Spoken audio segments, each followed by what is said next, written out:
guys, this is Jama, and today I wanted to show you how to cover chipboard letters with paper. And I'm going to be working with this chipboard that's kind of a natural color that I just got at the store. But I wanted to show you Close to My Heart's chipboard, which I really love. It comes white like this, so it's really easy to ink. Now with this that I'm working with, I can't really ink it. This is the difference. This was the white Close to My Heart one, inked in Hollyhock, which should match the dark pink in this, and it matches perfectly. This is the same Hollyhock inked onto this color chipboard, and it just kind of looks blah. I would never treat a chipboard just by inking it that was like this, but I've done lots of projects with Close to My Heart chipboard and just inked it, and that way it saves a lot of time over having to cover it with paper. But covering it with paper can be really fun if it's something that you want to spend the time on.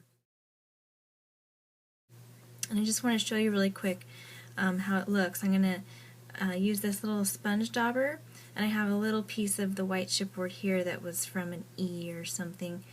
I'm just going to show you how easy it is to ink that. Get it nice and saturated, and the more ink you put on it, the darker it will get. And as the chipboard soaks up the ink, it'll lighten up a little bit. And then I like to go around and just get the edges as well, so that they're also the same color, because since it's dimensional, you do kind of see the edges on your project. So that's how easy it is to ink your chipboard. And now I'm going to show you how to cover it with paper. Now this is the way that I found to be easiest. I don't know if someone else has another way, but this is just how I do it. And I'm going to do this A, and I want it to be this green color. This is one of the new papers from the Sophia kit, which I absolutely love. And since I want it to be green, I'm going to turn this paper upside down, because I'm going to trace this with a pencil, and I don't want the pencil marks showing or anything on the other side. And I'm also going to turn the letter upside down, because otherwise when you turn the green over, the letter will be backwards. So I'm just going to hold it on there, and I'm going to hold the chipboard as I trace it. It can be tricky sometimes when you have little pieces, but it doesn't have to be perfect, and I'll show you why as we finish. Oops. Make sure you get that center part.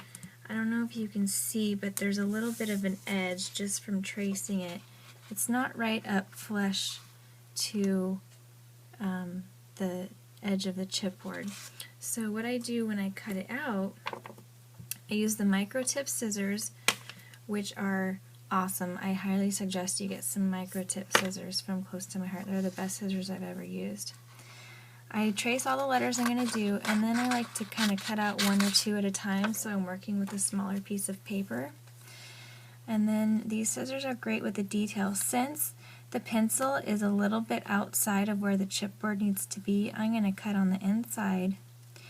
And as you cut, turn the paper, don't turn the scissors. And that'll give you more control. And these scissors make it easy to get in those little nooks and crannies.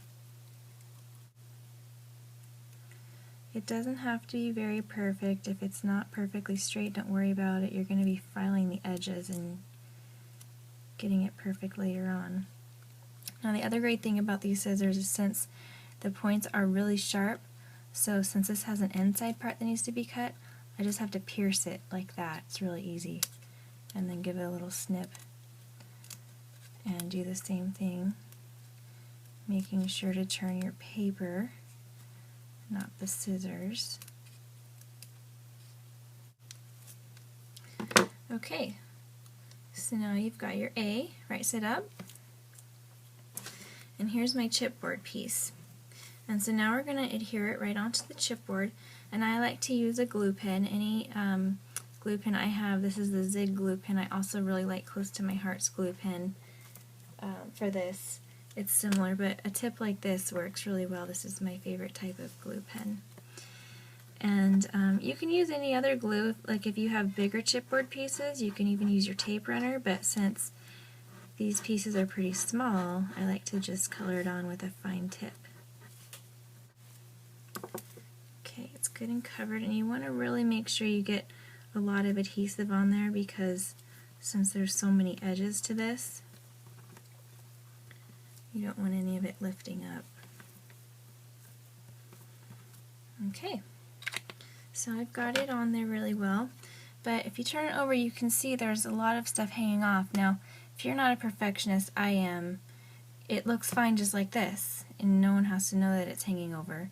But if it's something that's not going to be protected, or over time it just gets ruffled, you'll see that it starts to kind of bend, and you can see that it's not straight flush with the chipboard anymore. So I'll show you how to fix that. And it involves the filing kit from Close to My Heart. I use this file, and then I also like to use these finishing files. They're really great. There's 3 different finishes. There's one that has a flat edge like this. There's one that has kind of a square edge. And then this one is a small round edge, and it's really skinny up here, and then it gets a little bit fatter up here. And that's going to be good for getting into these little tiny crevices. And then the square one will be good for right up in the corner there. So we'll see, but I like to start off with the striped side because that's a little bit heavier grit of sandpaper, and just kind of go all the way around. And you'll see that the edges of the paper come off pretty easily once you sand it. Now this is a little difficult because of this little flap here, but let's see if we can get it with the smaller, and my glue's coming up a little bit.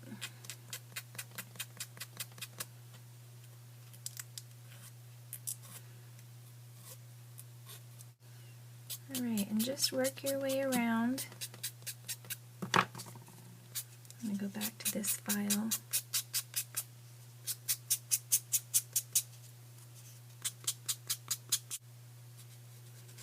Just work it until you feel that you've got the edges pretty good. When you get to the inside of the A, I'm going to use this. It's got the flat edge and a curved edge here. I'm just going to kind of run it along the inside here.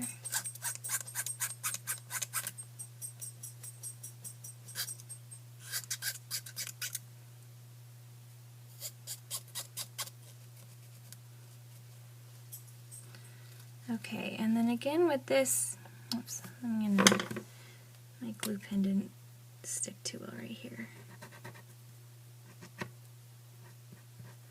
If your ink's not coming out of or your glue isn't coming out of your glue pen really well, give it a few little pumps like that. Okay. I think the rest is sticking. Okay. So once you have it where you like it, I'll probably go back and file it up a little bit better. But once you have it where you like it, I like to go ahead and ink the edges because you still can see the sides. And then inking the edges just gives it a little bit more dimension. And so I'm just going to take this same color green. This is Pear from Close to My Heart, another dauber. I use a different dauber for each color family, so I'm not mixing the pinks with the greens and everything. And these dauber packs come with 3, and I think I have like 4 of them or something. There's several different types of sponges. There's these ones that come in a circle, and I cut them into 4 pieces, and so you can use those. I have one color on this tip, one color on this tip, and then there's also these with a handle. And you get more for your money here too, because you've got one color on this side, one color on this side, and then that way It just has a little bit different texture, so it depends on what you like. This one's a little bit denser of a sponge, whereas this one has more holes, so it's a little bit of a lighter inking. But I like these ones. This is my preference because I have more control holding it on my finger.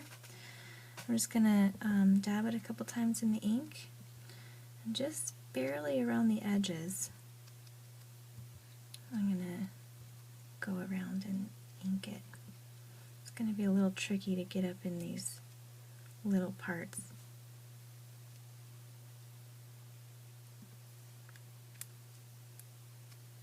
Another reason why I want this sponge to do this.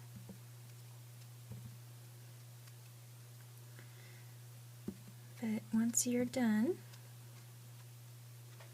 you've got a little bit of dimension on your piece, and you're also covering the edges. Let's see, the best way to get in the center here is to go from the bottom probably, so you're not getting a bunch of ink on the top.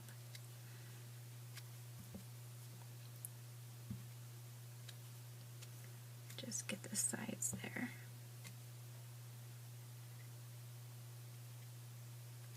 You can touch up how you like, but that's how you cover your chipboard with paper. You can do it in any paper you want, so it gives your finished piece a nice look. I've done some in the hollyhock pink, and yeah, that's about it. So thanks for watching, and I'll be posting the project that I'm doing this on my blog as well, and I hope you enjoy. Thanks.